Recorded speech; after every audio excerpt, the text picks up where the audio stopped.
guyyaa har'aatiif kan nuu kenname dubbiin Waaqayyoo kutaa wangeelaa keessa isa jirudha kan hin fo'adhee jiru.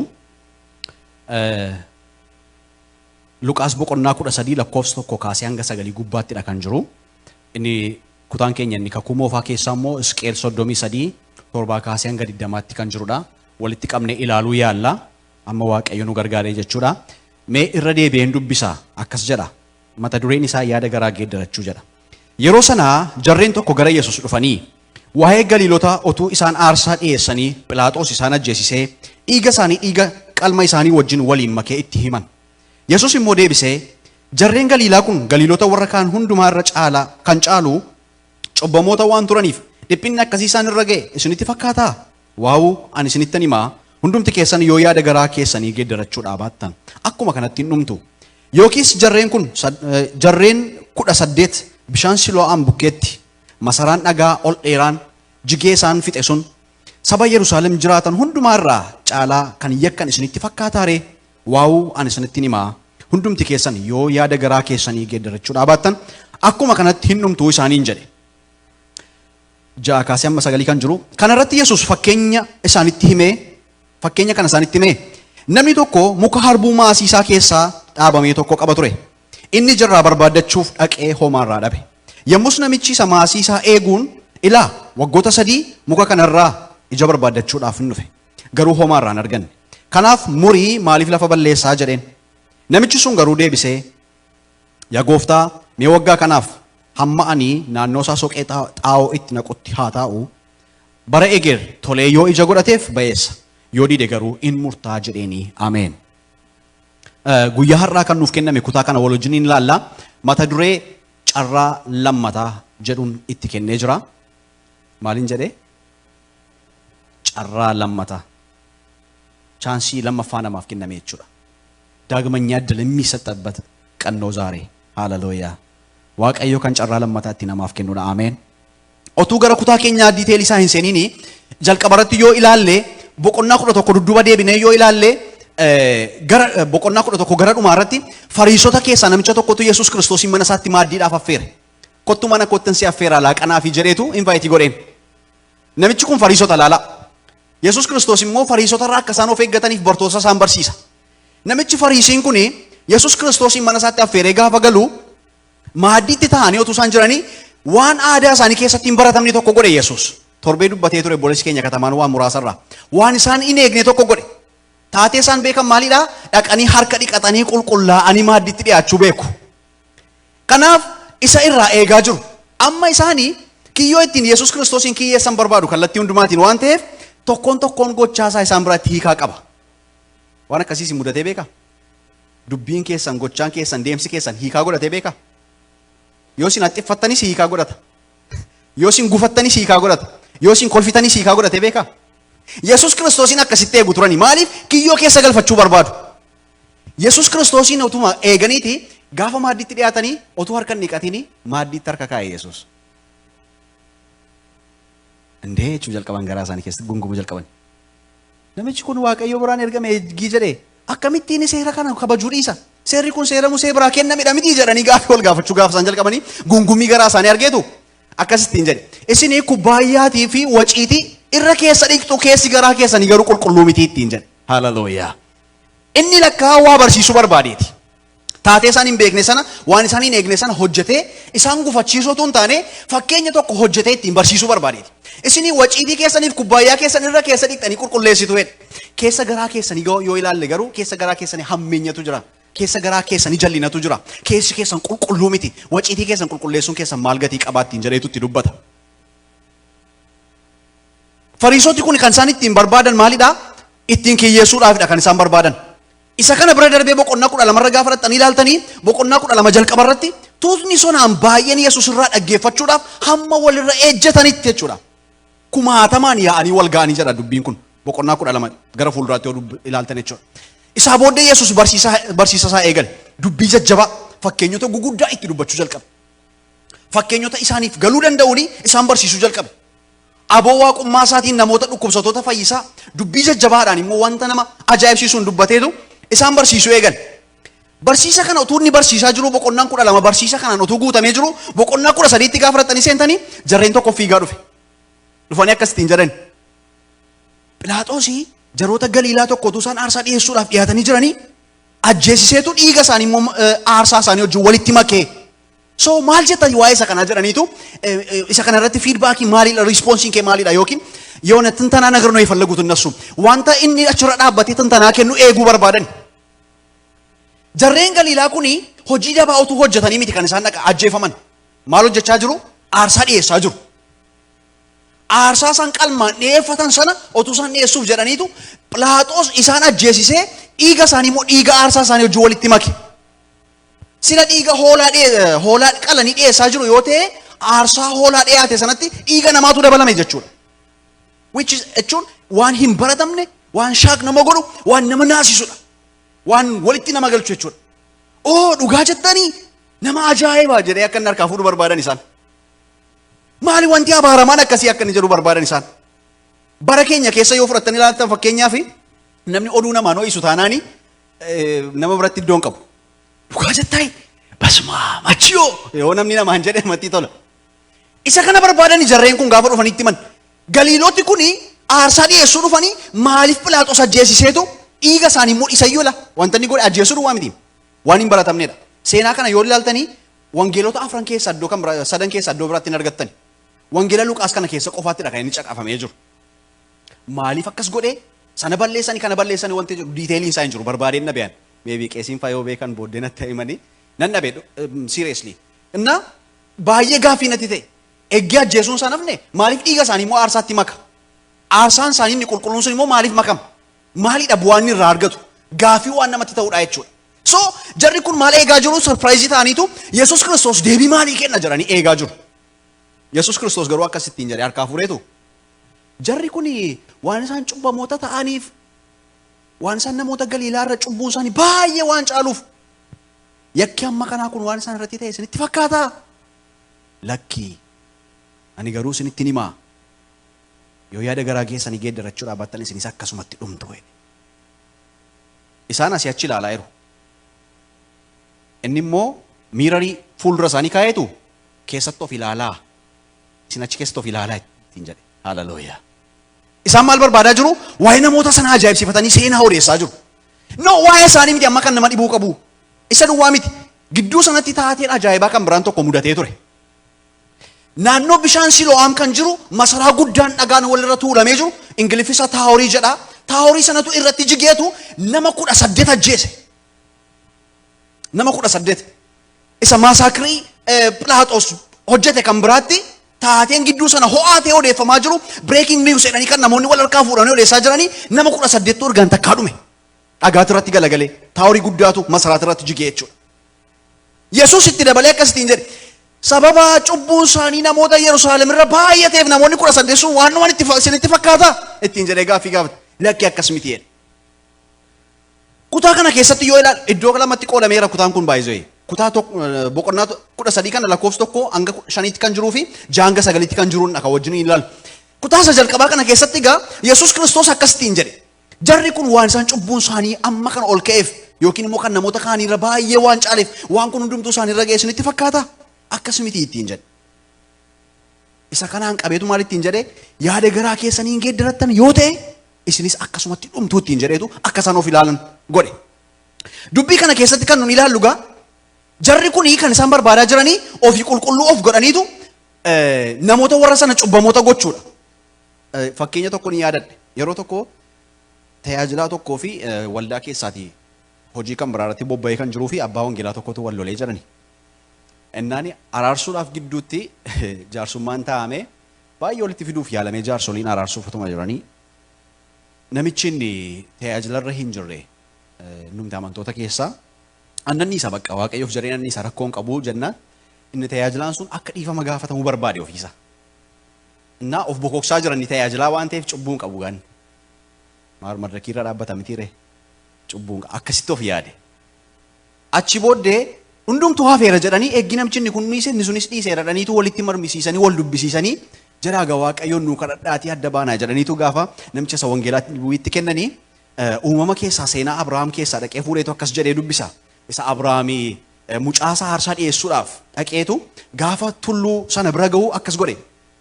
harrootaa fi warra hojjettoota isaa wajjin jiran achumatti hambiseetu mucaasaa Yisihaaqiin qoraan baachisee haaduu harkatti qabatee aarsaa dhiyeessuu dhaqe Abrahaam seenaa sana beektu jedhee yaada. So iddoo sana maal jedhee dubbisaa isinii fi harrichi asuma tura ani filmii godhannee aarsaa dhiyeessinee deebinaa jedhe. Amma jaarsoliidhaan maal jechuu isaati jechuudha. Namichi inni sun harreedha waan ta'eef isin isaa wajjin as tura nun immoo aarsaa dhiyeessinaa inni ofiisaa qulqulloof gochuu jechuudha. Bara kana keessatti kan nun keessatti of ilaaluu qabnu gaa ani jechuu barbaade namni balleessaa isaatiif yakki irratti murame jennee ariifannee waa murteessuudhaaf hin ariifan. Israa'eloonni ariitii akkasii qabu yeroo sana. Keessumaa Israa'elooti seenaa akkasii qabu, ariitii akkasii qabu. Maaliif wangeela Yohaannis boqonnaa 9 lakkoofsa tokko kaastanii yoo ilaaltanii namicha tokko argan utuma karaa deemaa jiraniiti Yesuus nama jaamaa tokko arge. Namichi jaamaan suni dhaloota isaatii kaasee jaameera. Nama dhaloota isaatii kaasee karaarra taa'ee kadhatudha jaamaadha. Jennaan akkasitiin jedhanii namoonni Yesuusiin dhaabsisaniitu. Namichi jaamaan kuni sababa cubbuu hojjeteef moo sababa abbaa fi isaa cubbuu hojjetaniifidha kan inni jaamummaadhaan dhalate. Agartanii gaaffii akkasii. Garaa haadha isaa keessatti cubbuu hojjetee dhalate jechuu barbaadanii? Namichatu cubbuu hojjete moo gaafa jedhan gaaffii namatti hin ta'u? Jaamummaadhaan dhalate yooti yoomidha kan inni cubbuu hojjete? Ilaalcha sammuu isaaniitiin jechuudha.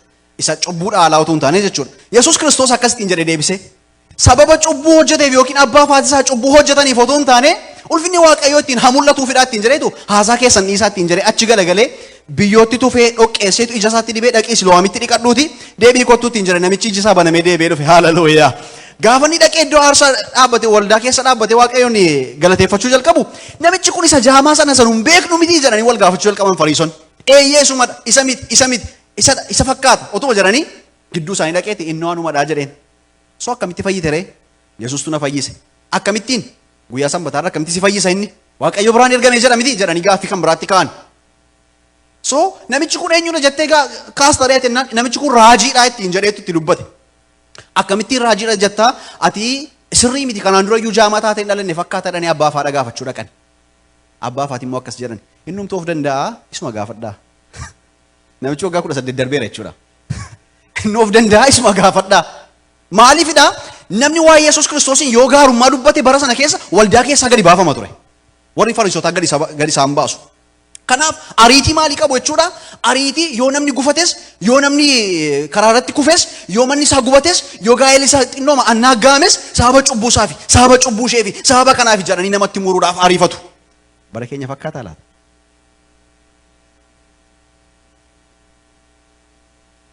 Dhiifama naa godhaa. Kan keessan jiraachuu dandeessu. Baay'een isaa amantoonni bara keenyaa garuu yoo ergaan dinqiin tokko dubbatame waan hin guddataa hin dabartaa hin ceetaan yoo dubbatame ameen kan kooti kun naafa ta'u jedha innumti kan isaan taane naafa ta'u jedhee kan isaa godhachuudhaaf ariifateetu fudhata ameen jedhee fudhata. Yoo namni as keessa jirta namni cubbuu hojjetee dhufte tokko jedhamu abaloon jedha isa isheen eeggadde akkas gooteedha. Isan akkas godheedha abaloo wajjin akkas godhee ture mitiin maal godha jechuudha riifarii barreessaa si'achi nama kan biraatti. Jarri kun amala akkasii qabu. Yoo waan gaariin tokko ta'e kan isaaniiti. Yoo waan hamaan tokko ta'e immoo sababa cubbuu isaaf abaluutu akkas ta'e. Daba akkasii hojjetu jechuudha. Kanaaf ariifataniitu isaan maal yaadanii namoonni Galiilaa kun cubbamoota waan ta'aniif cubbuu isaaniitu isaan ajjeese jechuu barbaadani. Jarri kun garuu aarsaa dhiyeessaa jiru. Namoonni masaraan sun irratti kufee sababa cubbuu isaaniif akkas ta'an jedhanii dubbachaa jiru. Jarri sun garuu akkas miti. Yesuus ittiin qabeet akkas jedheen isin waa'ee nama ajaa'ibsiifattu jedhe. Waa'ee namoota kanaa dubbachuu dhiisaati gara ofii keessanitti deebi'aa yaada garaa keessanii geeddaradhaa. Hallelujah.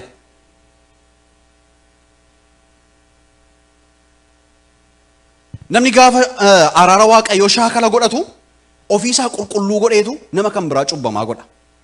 Waaqayyoon waa gargaaru. Hin jabaatamti dubbiin kun.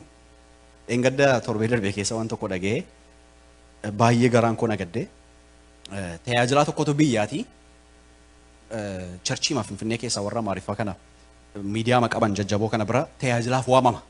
Kaflaa gariidhaa dhaqee waan ta'eef kutaa biyyaarraa dhaqee kanaafiti inni ndoorra damasaa ergaa Waaqayyo biraa fudhatee dubbachuu jaallata. Kanaaf waa'ee dhufaatii Gooftaa Yesuus Kiristoos deebi'ee dhufuu ilma Waaqayyoo lallabuudhaaf qophaa'ee achi ba'a.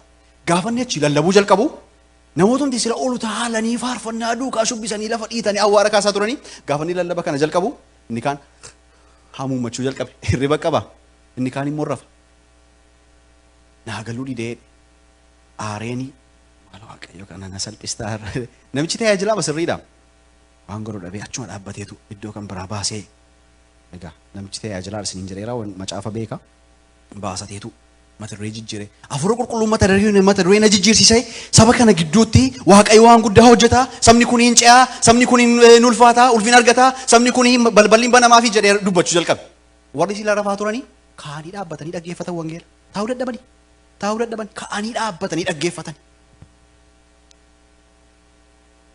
qalbii jijjiirannaan gaafa lallabamu dhufa deebi'ee dhufuun ilma namaa yookiin deebi'ee dhufuun Yesuus Kiristoos gaafa lallabamu namoota baay'eetti hin tolu. Dhanna isaaniirra dawwee wayiitu buufata. Waanuma isaan muusessu wayii waanuma riba isaan jedhu wayiitu as gidduutti argaa jiraaf miti baay'ee har dammaqoodha isa dhugaati. Garuu bara akkasii keessa jira. Dubbiin Waaqayyoo garuu kan hin jijjiiramne kan hin sharafamnedha waan ta'eef irraa butuu hin dandeenyu dubbachuun nurra jiraata. Guyyaa har'aaf kan nuu kenname isa kana dhagaa. Kanaaf Yesuus Kiristoosii maal ittiin jedhee isin deebi'aa ofii keessan ilaalaa ittiin jedhe. Araara Waaqayyoo shaakala godhattan malee sababa Waaqayyoo isin gargaareefidha malee sababa Waaqayyoo isin araara isaa isiniif baay'iseefidha malee isinumtuu deebitanii yaada garaa keessaniitu geeddaratanii isinii wayyaa ittiin jedhe. Waa'ee namoota dhumanii waa'ee Galiilotaa sana waa'ee Yerusaalem keessatti namoota dhuman sana hin ilaalinaa. Isa kana Phaawulos warra Roomeetiif gaafa barreessu boqonnaa 2 lakkoofsa 1-5 akkas jedha. Mee 3-5 ittiin dubbisan. Ati yaa namanaa warra waan akkasii hojjetanitti faradda ofii keetii immoo isuma sana yommuu gootu firdii Waaqayyoo jalaa baqattee kan baatu sitti fakkaata. Yookiis baay'ina gaarummaasaa obsasaa uffee rendeebi'ame lakkoofsa 4. Yookiis baay'ina gaarummaasaa obsasaa siif danda'uusaa salphaatti ilaaltaare. Namni baay'een araara Waaqayyoo namaa danda'uu Waaqayyoo obsa Waaqayyoo shaakala godhateetu ለራሱ ጻድቅ መስሎ ለሌላው ይፈርዳል በሌላው ይፈርዳል dhaabbate abalu cubbamaan abalu achiin baate abalu asiin bahe kun akkasidha jedhee namatti murteessa jechuudha. Garuu isumaa fi iyyuu araara Waaqayyoo baay'ate nun tajaajiltoota kanaaf warra faarfannu kanaaf warra lallabnu lubootaaf jaarsolii waldaatiif araara Waaqayyoo baay'ate laadii baatii jaanaa laadiyaas nama kan biraatti faraduuf aboon nuun kennamne abalu cubbamaan ittiin jennee taappeellaatti kennuudhaaf aboon nuun kennamne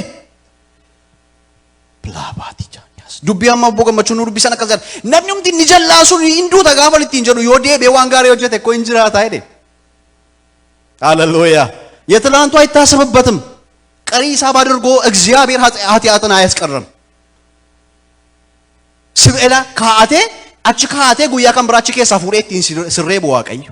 ሃሌሉያ Cubbuu kaleessa dheengadda hojjetteeti. Isa kaleessa dheengadda ejja keessattiin kufe. Isa kaleessa dheengadda sirba keessattiin kufe. Isa kaleessa dheengadda hanna keessattiin kufe. Albaadummaa keessattiin kufe sana achi keessaa fuudheetu kaleessa akkas gooteettati naan hin jedhu har'a yoon deebi'e Waaqayyo. ሃሌሉያ እግዚአብሔር የእንደገና አምላክ ነው ሊያነሳን ይፈልጋል። ከናፍ እንጨራ ለማታ ጀዴ yoo deebi'e hin fayyade innumti qajeelaan kun immoo innumti waldaa keessa tajaajilu kun immoo hin jiraatatu man ittiin jedhu araara Waaqayyoo kana shaakala godhatee achi keessa gadi ba'ee yoo waan hamaa hojjete garuu inni kaleessa gaaraantii ta'uu hin danda'u inuma du'a. ይሄ የእግዚአብሔር ቃል ነው ያልተሸቃቀጠ ራሙሩ እንደንደኝ ሃሌሉያ ከናፍ ወረ ሮሚዲን አከስ ጀዴ ጳውሎስ ያ ነመና አቲ ነመ ከም ብራቲ ፈረዳ አቶ ፊኬቲ ገሩ araara Waaqayyootu si baay'ate obsa Waaqayyoo si baay'ate danda'uu Waaqayyoo garaa Waaqayyoo si bal'ate Waaqayyootu harka isaa si bal'ise waan ofii keetiif gaarummaa lakkaatu waan ofii keetiif gaarii lakkaatu sitti fakkaataa ittiin jedhee dubbata.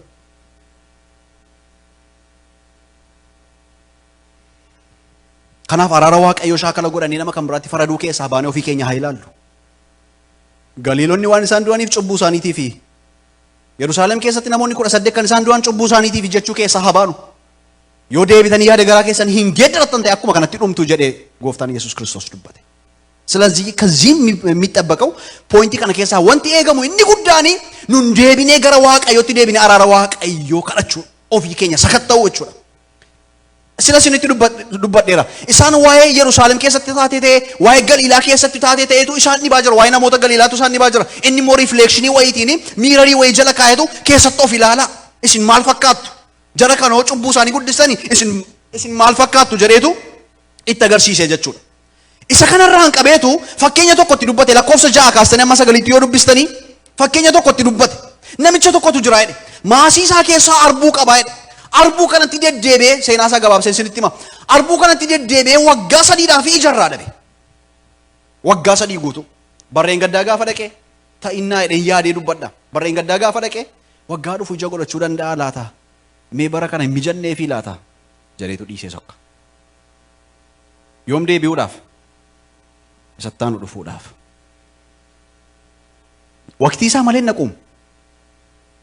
Waqtii isaa malee nanneem. Ji'a naqee irraa dhabe hin jedhu. Namni buna ji'a waggaatti si'a lama faarraa ciratu, waggaatti si'a sadii faarraa ciratu jira.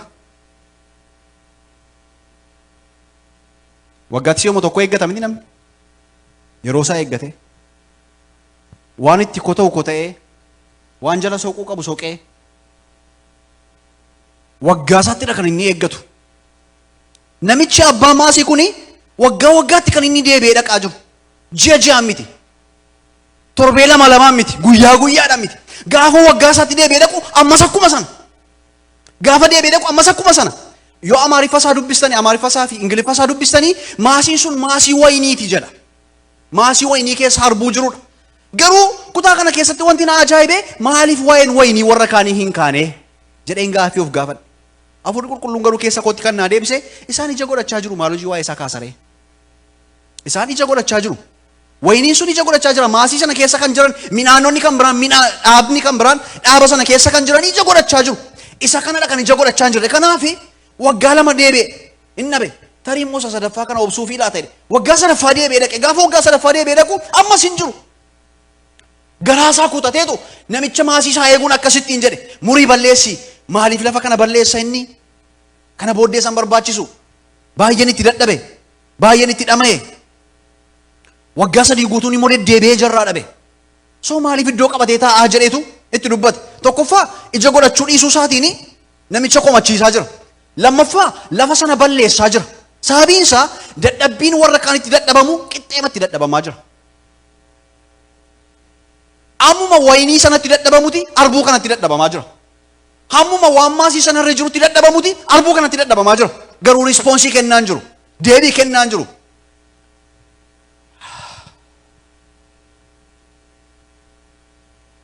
Inni kan biraan iddoo qabatee jira. Iddoo sanarra wayinii ija godhatu kan biraa dhaabuu hin danda'amu. በእግዚአብሔር ቤት ውስጥ ፍሬ ማፍራት አለብን። ተኮፍሰን አንድ ቦታ መቀመጥ የለብንም። ኑን አመንቶኒ ኤርጊ ክርስቶስን አመነ ጉደቻ ደሙ ኢጀ ጎዳቻ ደሙ ደበላ ደሙ ኑረ ጅራታ ኢዶ ቀበነ ኢዶ ተቆታ ዱዋ ኑረን ጅራቱ ኢጀ ኑራ በርባዳ ዋቀይ ያረቱ ኦቱ ከራረ ደማ ጅራኒ አርቡ የሮ መሌ ባለ ነቀት አርጌ ጋፈ ኢየሱስ ኢጀን አርገዳ ኢቲ ጎሬ ያረቱ ሴናሰ yeroo malee ija godhatte baala godhatte maal wanti baala qabu kun immoo ija godhachuu danda'a jedhetu dhaqeetti gore gaafa ilaalu garuu irra hin jiru. Ati nama dogoggorsitaa maqaatu sirra tuulame baala sirra goote ijaan qabdu barabaraan abaarami gogi ittiin jedhetu abaaree gogse. Borumtaa gaafa deebi'anii karaa sanarra darbanii hin goge mukichi yellam. Waaqayyo nu gargaaru. Mee waaqayyo nu gargaaru jedhaa. Mee arraba keessanii dubbadhaa waaqayyo nu gargaaru jedha. Waaqayyo ija nurraan dhabiin jedha. Yes, waaqayyo ija nurraan dhabiin. Kanaaf namichi kun abdii kutateera. Tokkoffaa iddoo jalaa qabachaa jira. Lammaffaa dadhabbii itti dadhabaa jira. Sadaffaa itti deddeebi'ee isa mufachiisaa jira. Arbuun kuni. Kanaaf isa dhumaa wanti inni godhu muree balleessuudha. Maaliif lafa kana balleessa bakka habaduu murii balleessii ittiin jedhee namicha eegu sanatti gaafa dubbatu namichi maasii sana eegu akkasittiin jedhe waan garaa nama nyaatu. በጣም የሚያሳዝን አከጀደ ለሜ ያጎፍታ ሜ ኮቱ ወጋ ከናፍ ነን ቱርሳ ጀላሳ ሶቄኒ ጣው ሲት ደርበዳ ፈርቲላይዘር ኢት በቃ ጣው ይሳፍተው ነንከናፊ ኛታሳ በርባቺሱ ነንከናፊ ዮቶሌ ወጋሩ ፊጀ ቁረቴ ባየ ጋሪ ዳ ዮተው ባቴ ገሩ ቃቲስ ሙሬገና the last option clap ኢየሱስ ክርስቶስ ጨራ ለመታ ከኑዳፍ ብየ ለፋረት ይርገም ይዱፈ ኢሳ ከራ አዳሚን ዱይ ብየ ለፋረት ይዱፈ ከና ጨራ ለመፋነማ ከኑዳፍ ኤኙኒ ዴቢ ከናጅሩ ኤኙኒ ጣውት ይደርበተሙ ከናፍ ዴቢ ከናጅሩ ኤኙኒ ጀላሶ ቀሙሰናፍ ዴቢ ከናጅሩ ኤኙኒ ወጋቲ ሰጎፍታን ነመራ በርባዱ ከናፍ ኢጀ ከናጅሩ ጀነዮ ኢላለ አቺ ከሰቲ ጋፊ ባየ ኦፍ ጋፈቹ ደንዴ tajaajiltoonni amantoonni. Laayiniidhaanis kan hordofaa jirtan yoo feesbuukiidhaan hordofaa jiraattan gaaffii kana of gaafadha.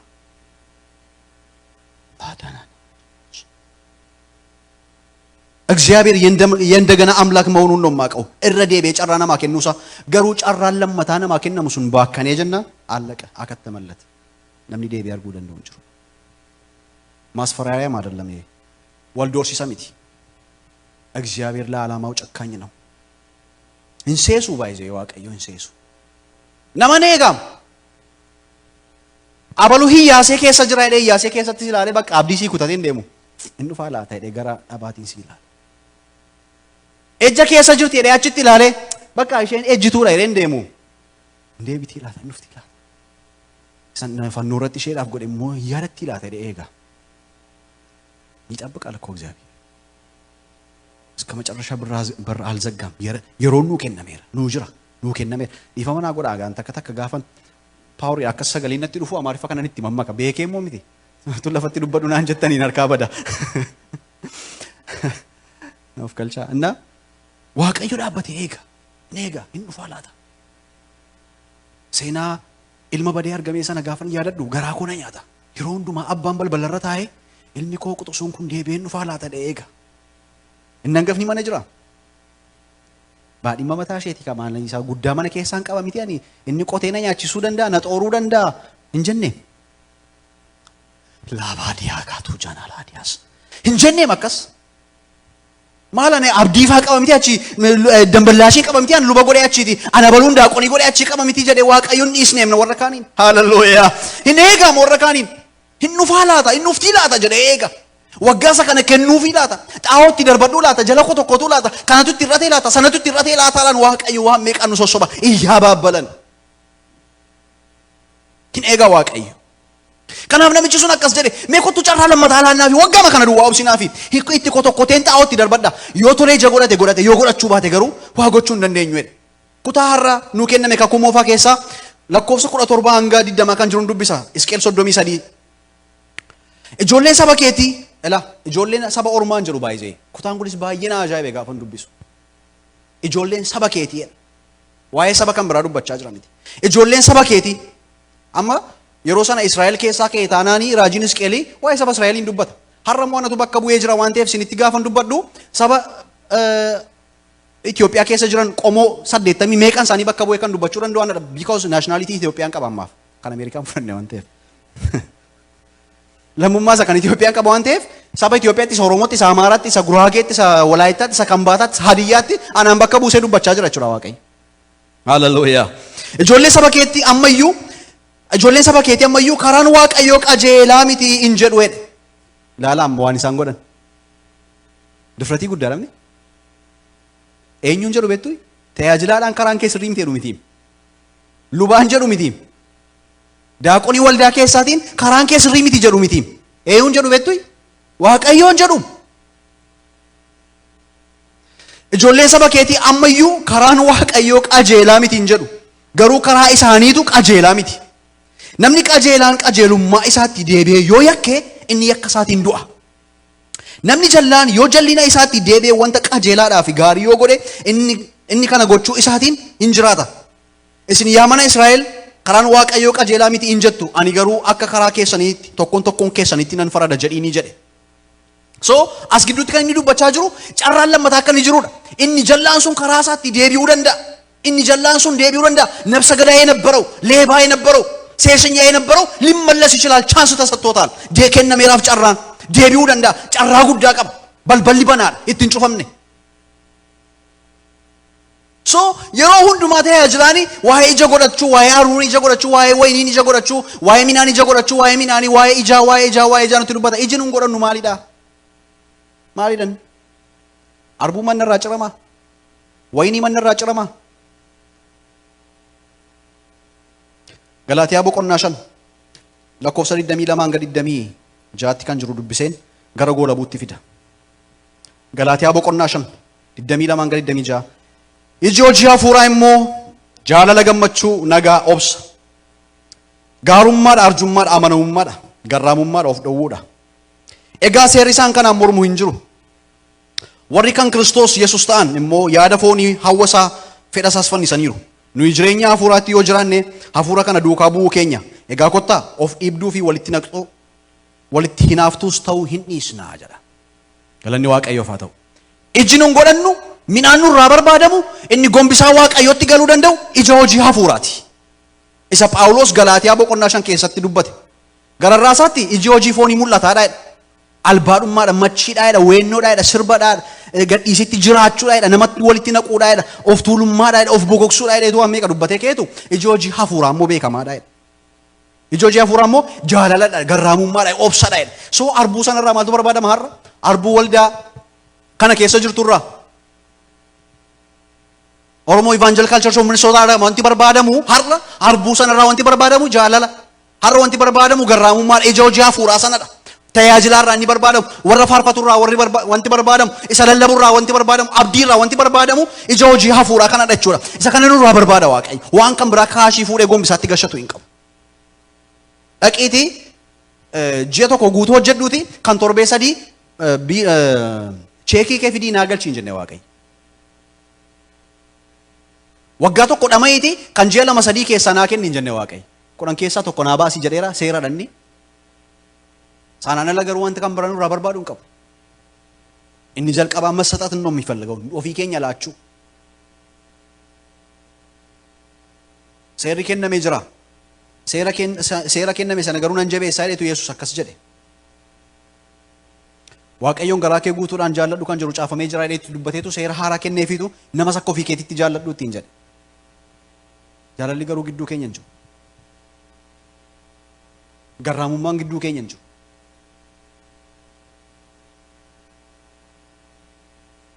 Ija hojii hafuuraatu gidduu keenya dhibe.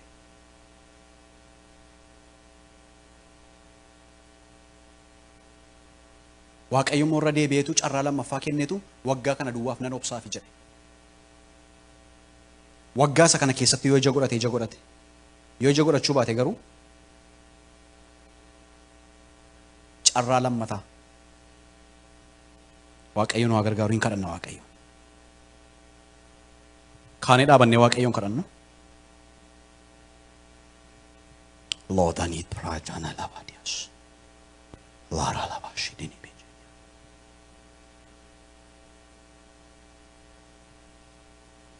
Yeroo tokko humna keenya ol nutti ta'a. Garraamummaa ma Waaqayyootu nuu baay'ateeti malee, arjummaa ma Waaqayyootu nuu baay'ateeti malee, nuun ofii keenya ofitti faranna taane akka namatti farannutti waan guddaa ofitti murteessina.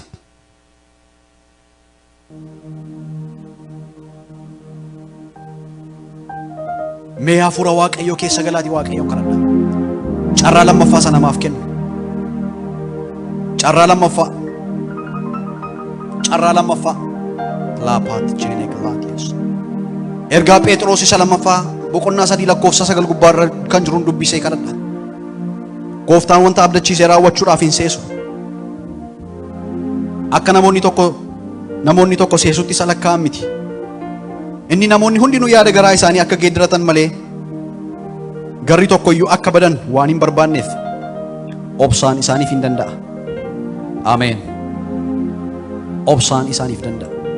Gar tokkoyyuu akka badan hin barbaadu. Gar tokkoyyuu akka isaan badan hin barbaadu. Namni jallaan karaa isaa jallaarraa deebi'ee hajiraatuuf malee du'a nama jallaatti hin gammadu ani. Dubbii Waaqayyoo nutti dubbatamedha. Kanaaf araara Waaqayyoo ofii keenya irratti waamna.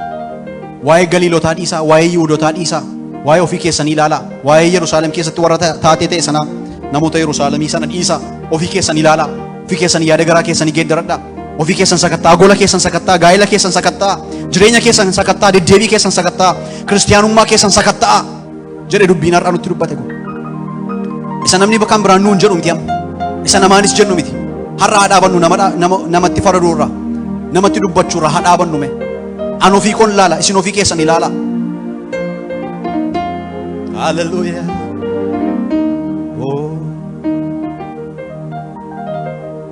Araara keetii nan beekala,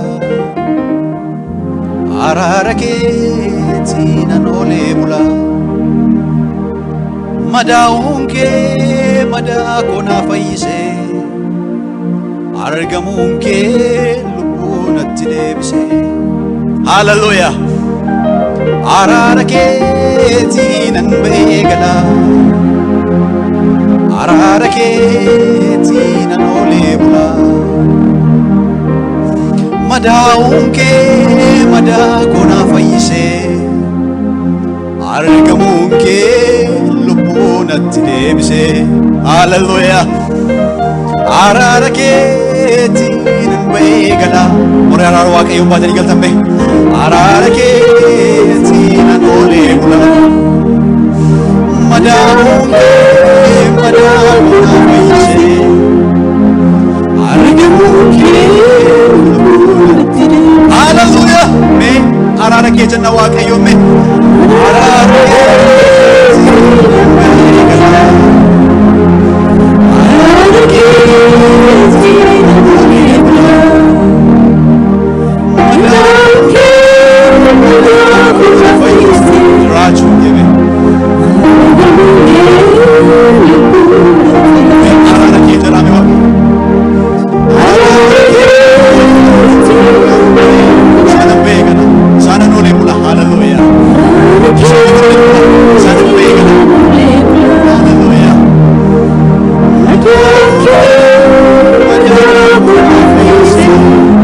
Hallelujah.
Madaa'u Kiristoos madaa keenya fayyise. Arras dhiigni sun ho'aadha. Warra deebi'uu barbaadaniif carraa kennaa jiru. Kaleessa tajaajila keessa kan turte irra tajaajila irraa kan deebite. Kaleessa mana Waaqayyoo keessa kan turte irra mana Waaqayyoo keessaa kan deemte. Kaleessa tokkummaa amantootaa gidduu kan jirtu har'a tokkummaa amantootaa gidduudhaa kan deemte. Obboleessa koo obboleettii koo harmee koo abbee koo hafuurri Waaqayyoo si deebifachuu barbaada. Sitti dubbachaa jira. Kaasuun Waaqayyoo ammayyuu bal'aadha. Hallelujah.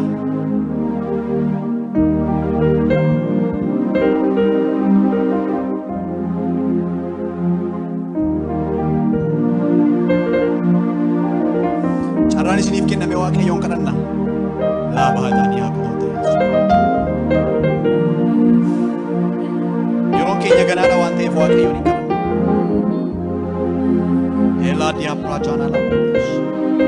Lord, Waraadaan hamaa bilaadha. Isiniin kenna. Isa tajaajilaan isiniif kadhatu caalamee ofii keessanii kadhadhaa. Mana keessaniif, ijoollee keessaniif, gaa'ela keessaniif mee kadhadhaa. Hafuurri qulqulluun gidduu keenya jira. Silaa akkasitti dubbiin Waaqayyo nutti hin dubbatamu. Silaa akkasitti Waaqayyo nu barsiisu. Silaa ergaan akkasii gara keenya dhufu Waaqayyotu gidduu keenyatti dubbachaa jira. Eenyuun lafaa kaafachuu barbaada laata? Eenyuun carraa lammataan sii kenne jechaa jira laata? Eenyuun sitti kotokkotee xaa'oo sitti darbadhee si guddisa jechaa jira laata? Eenyuun ija sirraa naqadha ija sirraa barbaada jechaa jira laata?